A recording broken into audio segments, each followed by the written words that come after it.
This is CUBOT Max 3, and today we are going to demonstrate how you can activate, manage and use the keyboard clipboard on this device.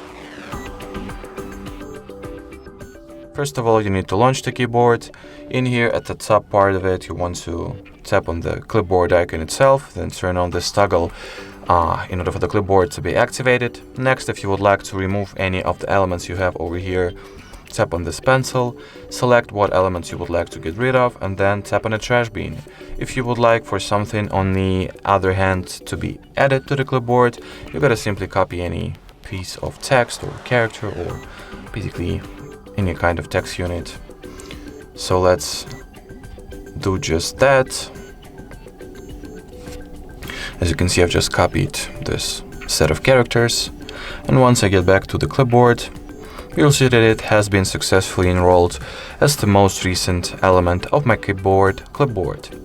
Alrighty, so that will be it for this video. Thank you so much for watching, and bye bye.